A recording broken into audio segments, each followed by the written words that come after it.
Well, thanks for tuning in. Listen, if you're just tuning in now, we right now it looks like barely have missed a day where we would be flying our flags at half mast because apparently, allegedly, even though I've seen the video of it, I'm not quite sure of what I'm about to tell you, but allegedly there was an assassination attempt against President Donald Trump. And we're going to talk more about that in just a moment. But to give you some quick details, it looked like he was on stage in Butler, Pennsylvania at another one of his excellent rallies. And he's giving a speech. He looks off to the right. All of a sudden, you see him reach up to his ear and fall to the ground or do what most of us would do, whether we knew what was going on or were seriously hurt, would fall to the ground. He fell to the ground. Secret Service jumped on top of him, surrounded him, which they're prone to do, and kudos to them. And then we see, if you look really closely, you'll see Trump stand up. Secret Service all around him. You got one Secret Service agent putting his arm up, apparently to obscure Trump's face so he couldn't get a shot, whoever's shooting at him, couldn't get a shot head on. And Trump stands up. If you'll see him turn just a little bit, and what it looks like is on the side of his head that a bullet entered his ear and came down through his cheek and exited his cheek. And again, that's what it looks like. There is definitely blood coming down, but we're going to have to hear more about that a little bit later on. And again, if you're just tuning in, there was an assassination attempt today against Donald Trump. And I just want to say this, I'm going to continue to support Donald Trump. I had a fear, great fear, that something like this was going to happen. Thank God that at least so far it looks like it is not going to be fatal on him. I know when the ambulances came, they did put at least one other person in an ambulance. And no details on that, no details on the shooter, but I want to talk to you about the shooter for just a second. Right now, I am left with the opinion that this assassination attempt, no matter who did it, I don't care if it was a leftist, it was somebody conservative, it was an illegal immigrant, well, I do care who it was. Let's identify him. But regardless of that, there's two groups that I hold responsible for this assassination attempt, if that's indeed what it turns out to be. And that is the Democratic Party, because we know that the DNC, with leaders like traitorous and treasonous Nancy Pelosi, and say the same thing for Adam Schiff, say the same thing for Chuck Schumer. These people, I believe, have betrayed our Constitution. They have, we'll call it their own version of espionage against a sitting president of the United States. Remember, they were after him when he was president because, well, he wants to get rid of the swamp, which I guess these swamp things that I just mentioned would have to go as well. But you might recall, they went after him with phony impeachment charges. They went after him with what we would call lawfare here in the United States.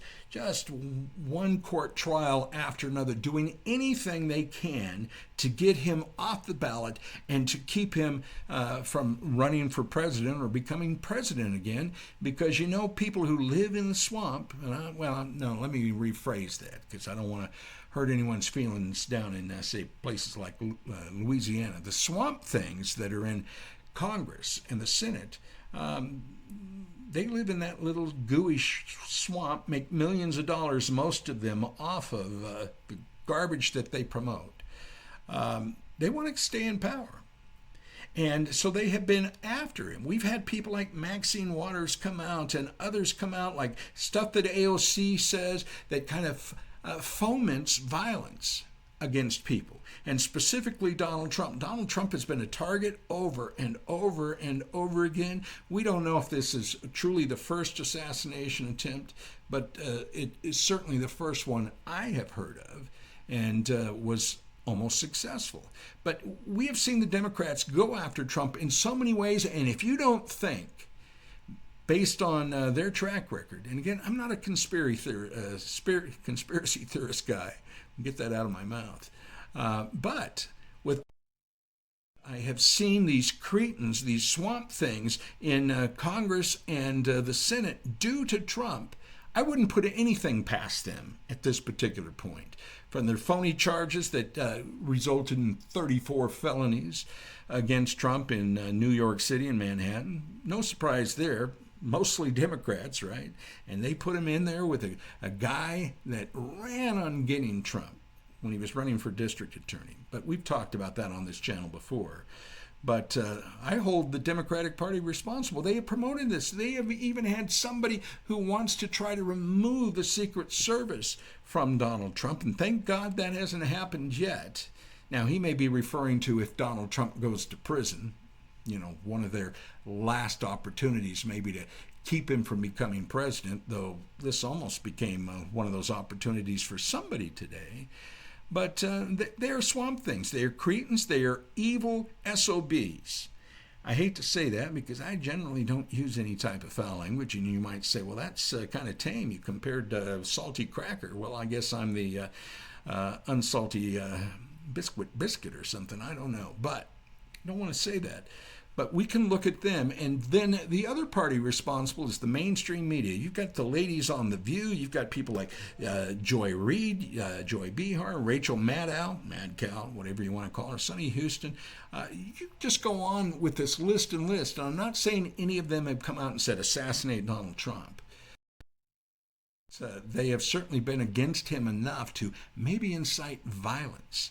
And of course, some of these idiots have gone out and said this latest Supreme Court ruling on presidential immunity means that a president could do such and such and go after and kill their enemies. Who knows? Because we know that Merrick Garland, you might remember him as an attorney general, a small part of the American government, unless you're crooked like he is. Remember, he didn't protect any of the Secret Service agents, or not Secret Service. He didn't get the Secret Service agents out to protect certain Supreme Court justices, is what I'm trying to say. He was letting things happen. Of course, he hasn't gone after most of Black Lives Matter and Antifa and all these real criminals who have destroyed our cities. No, he's too busy doing lawfare at the behest of the Democratic Party and getting a man like Donald Trump killed. Now, that hasn't happened yet. But the mainstream media, they get out and promote this hate and lie and lie and lie and lie and lie. And let me tell you, mainstream media and Democratic Party, I don't care who it was ultimately that pulled that trigger, if it does turn out to be a gun involved, I hold you responsible because you cretins are out to destroy a good and honorable man. And I want to talk more about that because I've read some of the lefty comments about Trump and some of the lies they tried to promote, like he's a rapist. Well, show me the court transcript where he was tried and convicted of rape. Doesn't exist, you liars. Anyway, I'll come back to that later on. I'm going to let you go. We will meet each other again. But share this and like it. This channel. Adios.